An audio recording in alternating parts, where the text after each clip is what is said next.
I think for me, it was kind of like, okay, it is possible to like make it there. Right. Because these are people that I know personally, people that I've seen do it. Even someone like you, with what you do with your children, man, like I kind of use that as inspiration for myself all the time. Is like, I've watched you, walk around with your kids, have Thank them you, in man. the gym with you, build them up, to the point where they are now.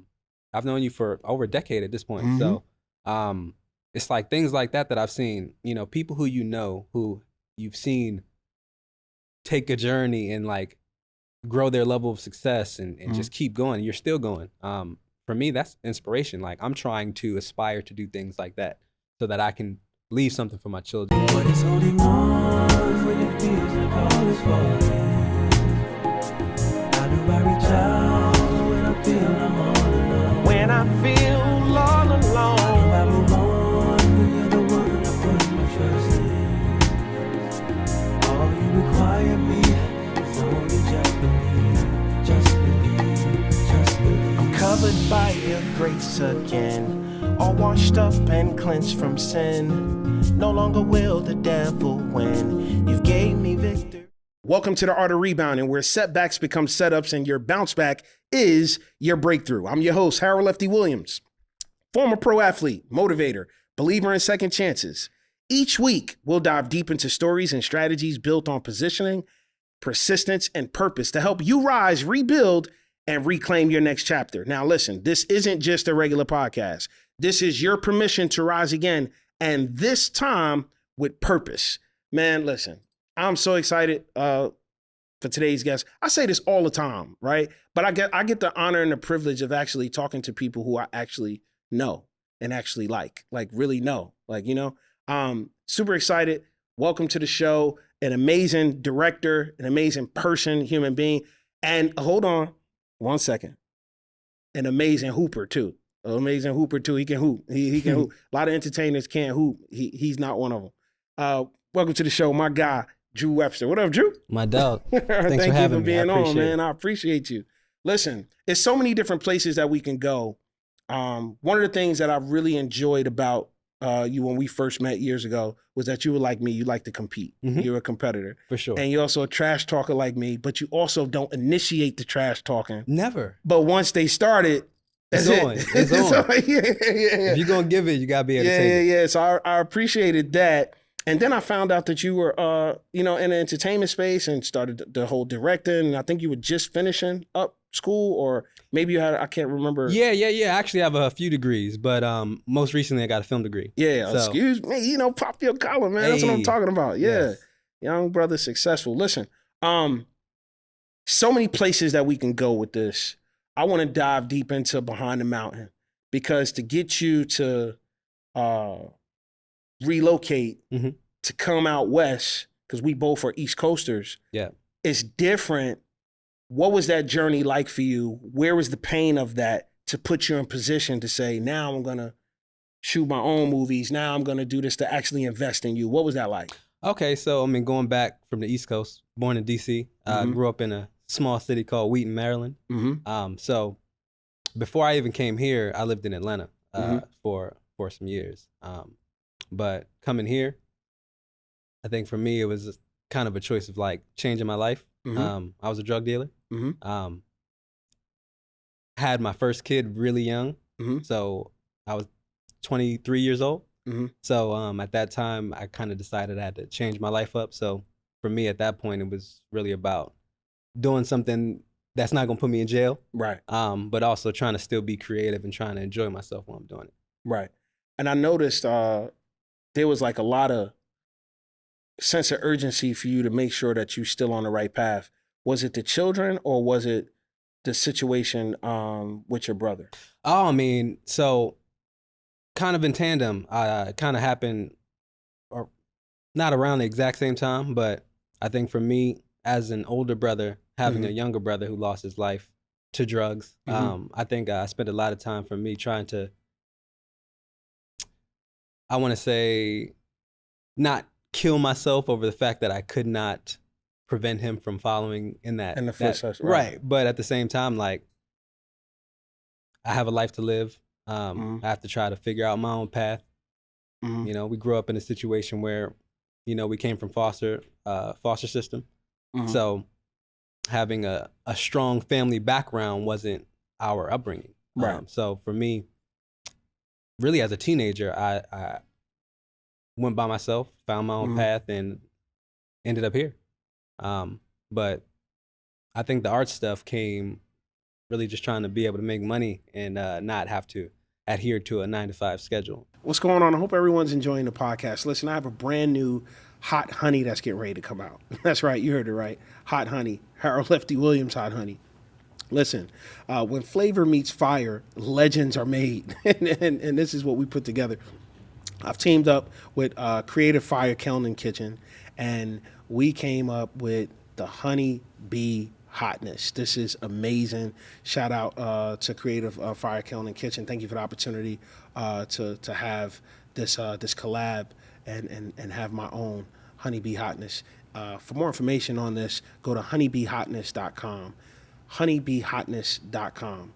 Like, share, comment on this episode. Hope you're enjoying it. Now back to the show.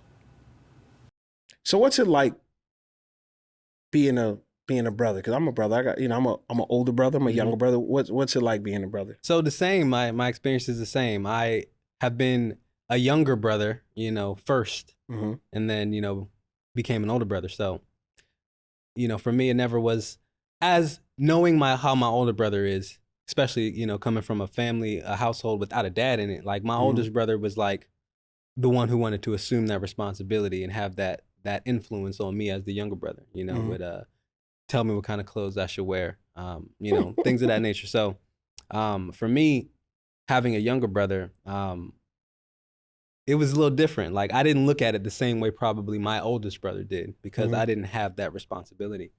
But also our age difference was more significant than that of me and my older brother. So, you know, by the time he was a kid, I was already a teenager. So it was like, there was that distance from that where it's like, I didn't necessarily feel responsible for him probably the way my oldest brother felt responsible for me. And see, it was different for me because my youngest brother is 10 years younger than me, and my older brother is 2 years older than me. Right. So that close proximity is like different. But I think maybe at 10 years, you're still maybe close enough where, you know, you can kind of hold him close to you. You know what I mean? So like by the time he's going through high school, like I'm gone. You know what I'm saying? So like I'm not even around for that. So, you know, speaking to, you know, him and what happened to him, my youngest brother, he ended up getting killed in his own house before his 21st birthday.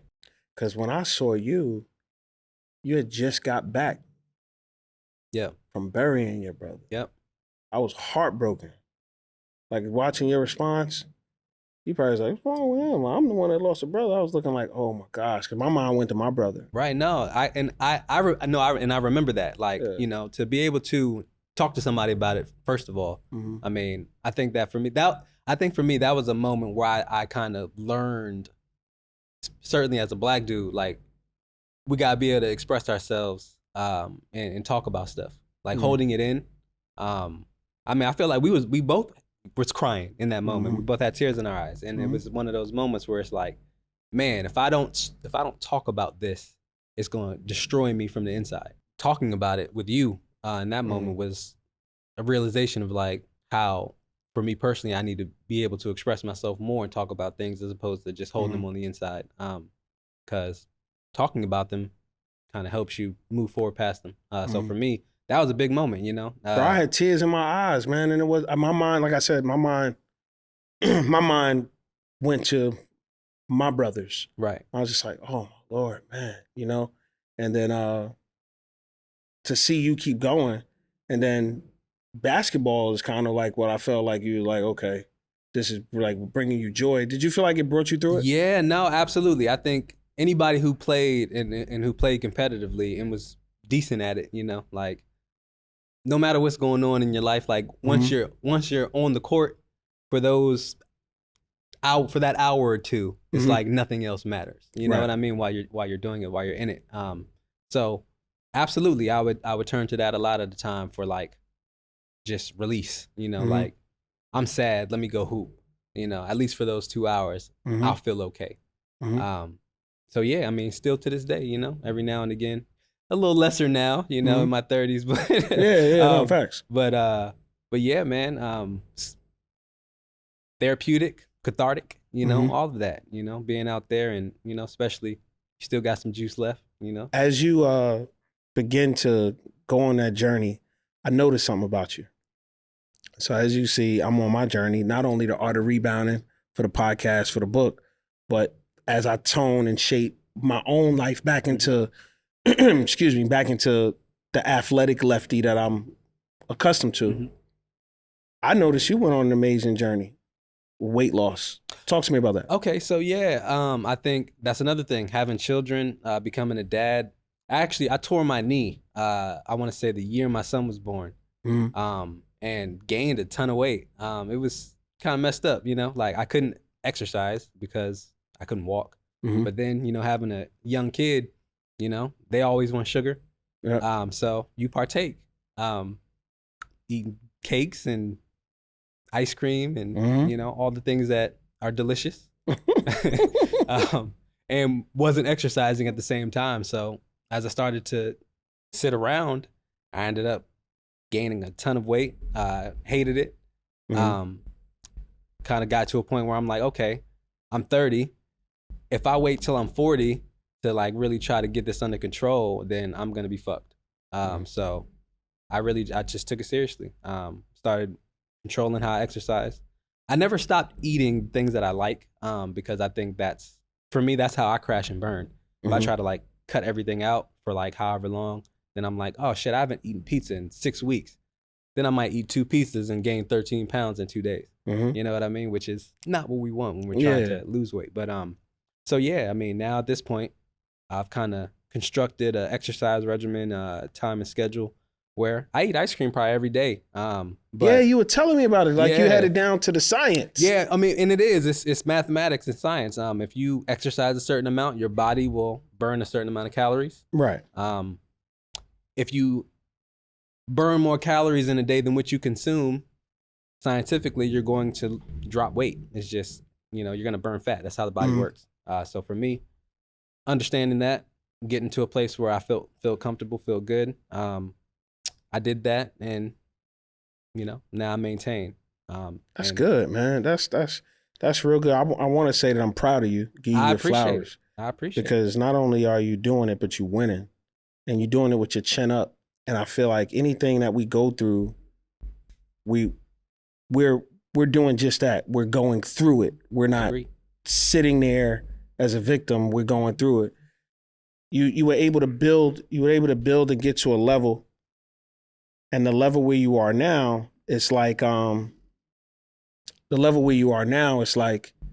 I finished up film school, and you started to start this project. You started filming your own project. Talk to me about that. Okay, so yeah, I mean, I think for me, going to film school was, so COVID happened.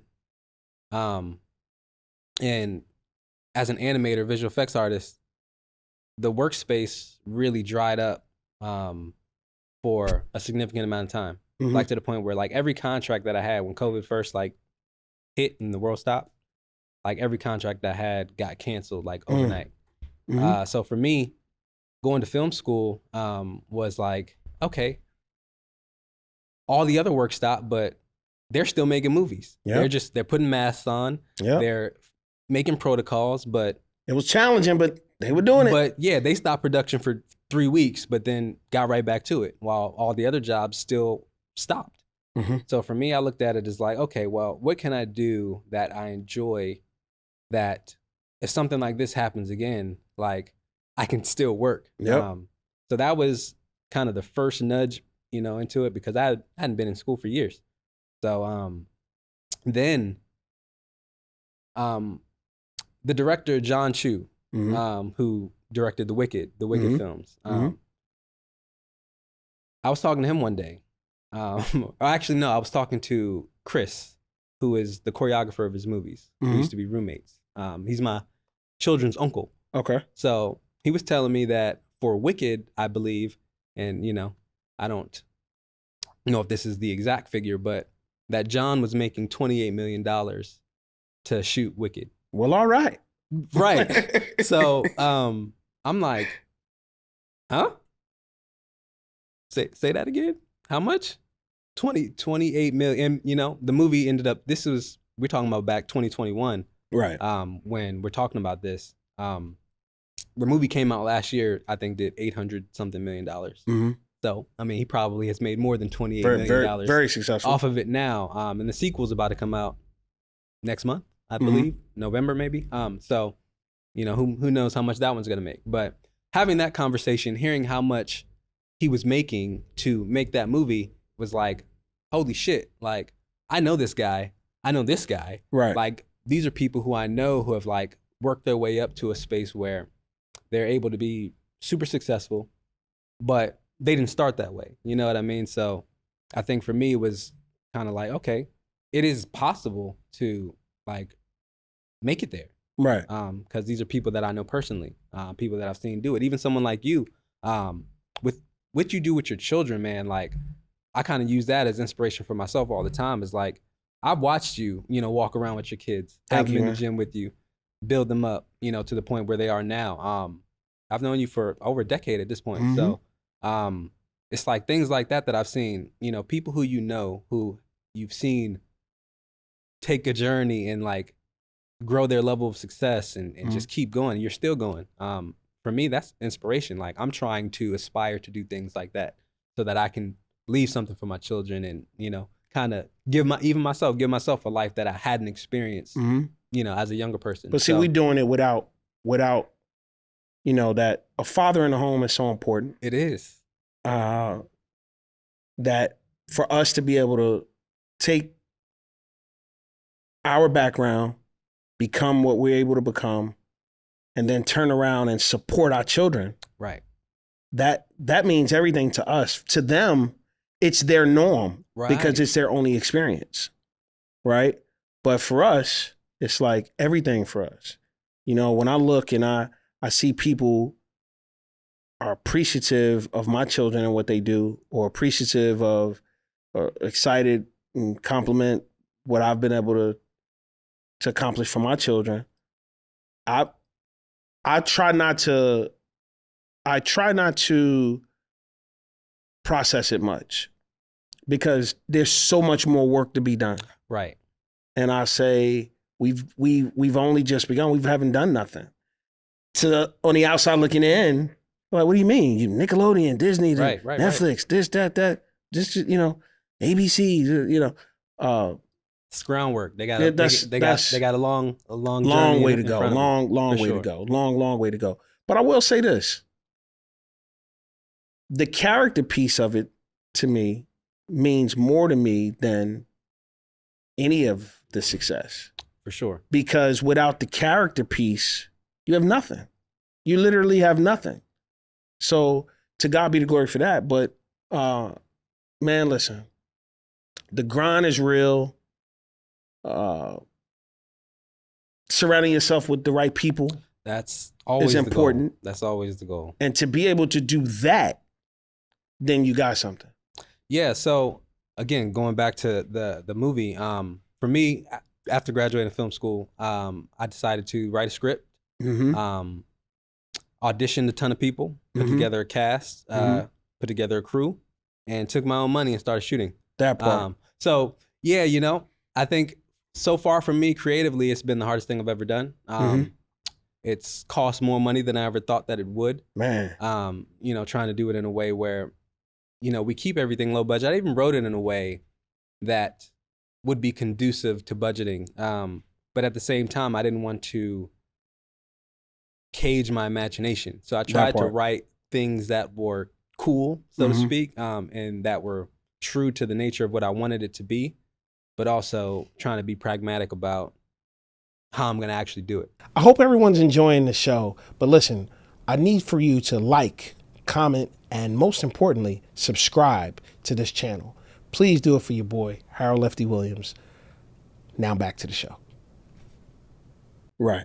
But having a background as a visual effects artist and animator, like, there are certain things that I can do in post that cost a ton of money that I can do myself for free. Yeah. So those shots are the shots that, I kind of look at and say, okay, well, I know how I'm going to get through that. But I think at this point, I'm still only like 30% done, which is, it's hard because I want to be done already. I've been working on it for over a year. But, man, listen, let me encourage you real quick.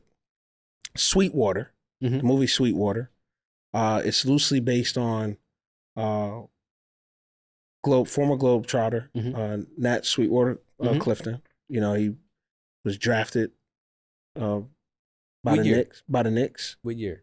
And I should know what year. I don't know the year off the top of my head. We can Google it. Or someone look it up for me. Somebody tell me. I want to make sure I get this right. When did the Knicks take Nat Sweetwater Clifton? While they're pulling that up, that movie that they did based off his life. Two of my teammates were in Herbert Flight Time Lane, and Kevin Special K Daly. Wow. That movie took, I believe, 7 years to finish. Wow. If I'm not mistaken. If I'm wrong, I'm almost positive. So, wow. 1950, they took Sweetwater, and the Knicks took Sweetwater Clifton. But it takes work. It takes work. And so I just want you to be encouraged, because great things take time. You don't have a microwave vision. I appreciate that. You know what I'm saying? You're in there cutting it up, seasoning, and some meat take days. I agree, and soaking it. And I do. I try to keep faith, obviously, and look at it from that perspective of like, I did not, and I've said this to a few people. I did not expect to graduate film school on a Tuesday and have the career that I dream of on a Wednesday. You know what I mean? Like things take time. You got to climb the ladder. You got to grind and work. But at the same time, I do understand that I do have an artistic vision, that I have talent, that I'm smart. And recognizing those things, I think, goes a long way too. Because a lot of the times we hold ourselves back, thinking that we're not capable, we're not able to do something that's so visionary or so grand, but we can. Let me say this. Someone's listening to this and they're saying, man, I'm from the hood. Right. I landed on this podcast. I'm listening. It led me to this show, but I'm trying to figure out how can I connect the dots. All right. Both of you from the hood were able to make it out. Let's land the plane for them. That's your camera. Let's make it very simple for them. Make it very simple for them and encourage them wherever they may be at. Next 30 seconds. I would say, first of all, have a dream. Believe in the dream. Work hard for the dream. But don't stop. No matter what the age group is. As a person who went back to school to get another degree in their 30s, I was surrounded by a lot of people who were in their 20s who were younger than me. But at the same time, I'm like, oh man, I could blow you motherfuckers out of the water because you don't have the ambition, you don't have the state of mind or the vision to do the things that I know I'm gonna do. And I would talk to people that way, with that understanding, like, hey, I'm not gonna be around you if you don't share my values. Not even about life, but just about artistic creativity and how hard you're willing to work for it, how much time you're willing to put into it. A lot of people are lazy. And I'm not. Right. And I don't want to be. I don't like the feeling. So you start itching. I do. I mean, literally. Allergic to get away from me. It's one of those things where it's like, if I don't have a positive day, I like to say that I don't ever want to have negative days. Right. Whether that be going to the gym, whether that being doing a job, or if I don't have a job on a day, what can I do in that day to like move something forward on something that I'm doing? Whether it be writing a couple pages on a script, working on a visual effects assignment, whatever the case may be, doing something, going to shoot hoops with my son at the park.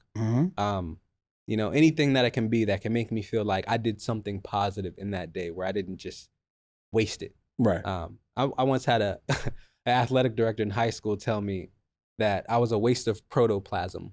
I didn't even know what the word meant, so I went and looked it up. And we're talking about 2000s, where, I mean, obviously there was internet, but we still probably had dictionaries that we went search through at that time.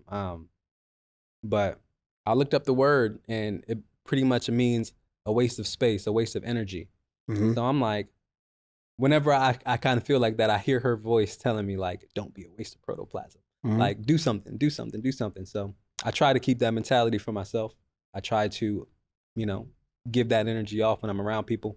And I think when I first met you, this was probably a problem that I had just with myself, like being from the hood, being from a household that didn't have a father in it, or, you know, role models. Like, my energy was very standoffish a lot of the time. And it wasn't because I was angry or upset or any of those things. It was just like, if I don't know you, I'm not gonna go out of my way to give off positive energy. But what I found out as I started to grow up was that energy puts people off. Like, it'll distance people from you without you even having the ability to really get to know them first. But I knew it was something about you. Like, when I first of all, people mistake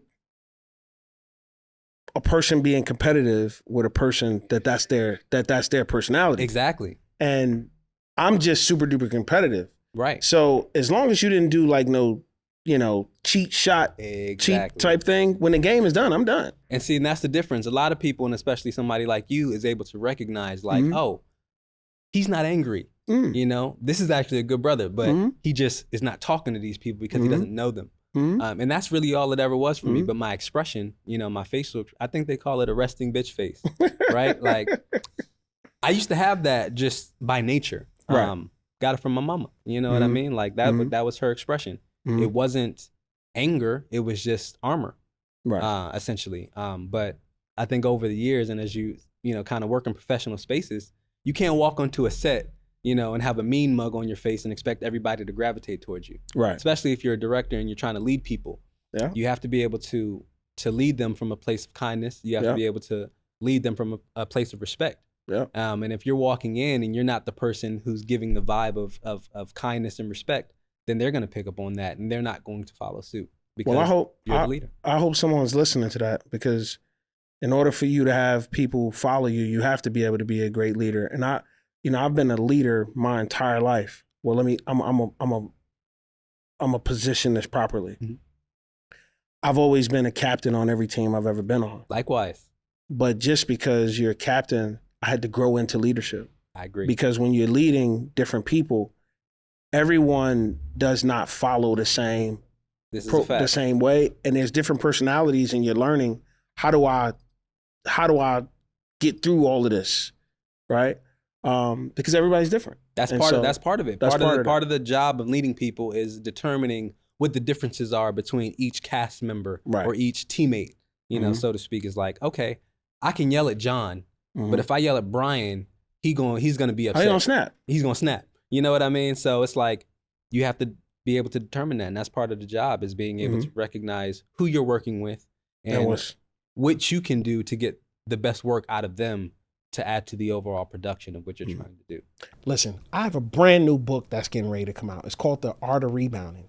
It's about positioning, persistence, and purpose. It's going to change your life forever. It's going to help you bounce back, and you're going to be able to reclaim your next chapter.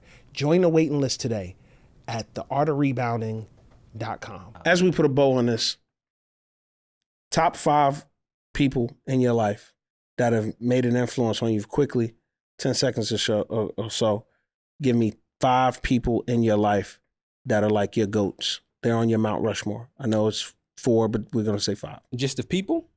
Just of people.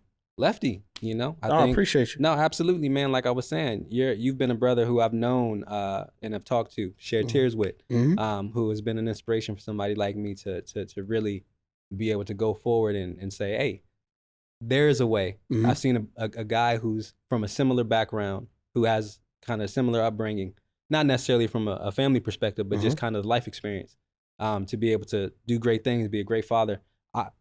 Really, all I care about is being a great father. That part. You know what I mean? So seeing other Black men who are great fathers, who have put their children in a position to be successful, that to me is number one. Alex, we both know Alex. Yeah. Shout out to Alex. Very, very similar situation. I met you guys kind of in similar ways, and both of you guys, you're older than me, have given me kind of direction and you know, a way to see, like, okay, you can be who you are, but still, you know, find ways to have people like you. To have people who want to work with you, to have people who want to help build you up. I was talking about Chris. He was my first roommate here when I first moved to California. So his sister and me have children. So I kind of got with his sister by proximity of being roommates with him. He's a guy who's from my neighborhood, who grew up similarly as how I did, who grew up poor, who grew up with nothing. And I watched him turn that into a successful career. He's been nominated for Emmys. He just was the choreographer on the Wicked film. And I watched this guy really turn his life into something spectacular. I used to watch him, you know, dance in front of the mirror, you know, in the house, you know, just practicing for hours at a time. Wow. He gave me probably my first production gig. There was a movie called Teen Beach Movie on the Disney Channel. I don't know what year it came out, but that was my first production gig. This was years ago. And that was my first foray into the entertainment industry, where I got to really be on a set, got to see rehearsals, got to see... Get your feet wet. To get my feet wet, to see the process, to see how these choreographers go about deciding who they're going to cast in their work. Yep. Two more quickly. Two more. So this will be two people, but it'll be in a tandem of one. They're a married couple, Mark Sigler and Carrie Dobro. So Mark and Carrie are there. I met them through my family friends. So they have really, Mark gave me my first job in visual effects. Okay. So when I was trying to really figure out, this was after I got the Teen Beach Movie job. I'm like, well, how can I be artistic, but be able to build like a resume? He gave me a job. He gave me a task of creating an animation where you take a dirty granite table and make it clean through visual effects. That was my first ever assignment. So I did it. I sent it to him, made sure I didn't miss any deadlines. And from that, he gave me my first job. I built that into an animation company that has allowed me to work for myself for the last 10 years. So those two, they really gave me a platform to express myself. They were kind people. And more than anything else, they have been supportive of me through like every step of the way. They were at my most recent college graduation. They have been there for my children. Anything that you can think of from an older mentor, they have been that. So I love them and appreciate them for all that they've done. Man, that's dope. I'm proud of you, man. I'm proud of what you're doing. I'm proud of the father you are, the man that you continue to becoming. I'm super excited about for us to be able to share, go behind the mountain and share like what we've been through, and to see us both be in a position to keep going and keep fighting. That's you cannot rebound without a missed shot. Absolutely. So whether it's you shooting and missing or other people shooting and missing, we have to be in position to be able to go after what's already making its way towards us. It's persistence, and you have to have cojones. Like you got to, you know, you got to keep going, man. You know, I used to hear no so much. I thought it was my first, middle, and last name, you know? Got to get used to it. Yeah, that's but I mean, it is what it is. I'm just a go-getter. That's just what it is. You know what I mean? If you catch any laziness around me, I'm holding it for the police. You know what I mean? There's no laziness here. Yeah, take it away. Get it out of here. I'm trying to go after it. Man, I appreciate you. I value you. We definitely got to do this again. If you're out there and you're saying, I am in a place where I've experienced loss, I hope that you were able to hear from my bro Drew today about, you know, being able to still go through that, multiple degrees and still going. If you're in a position where you feel like you're stuck, I hope that you're able to hear today that you can get unstuck. But it's a mindset.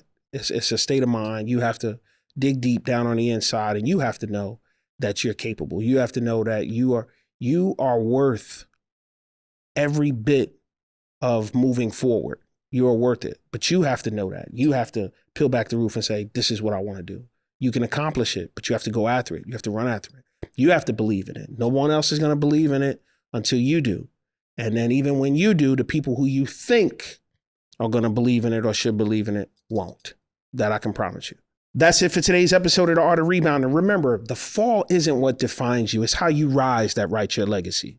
Whether you're rebounding from a loss, recentering your purpose, or just learning how to stand again, know this. You were made for more, and you're not alone. You were built to bounce back.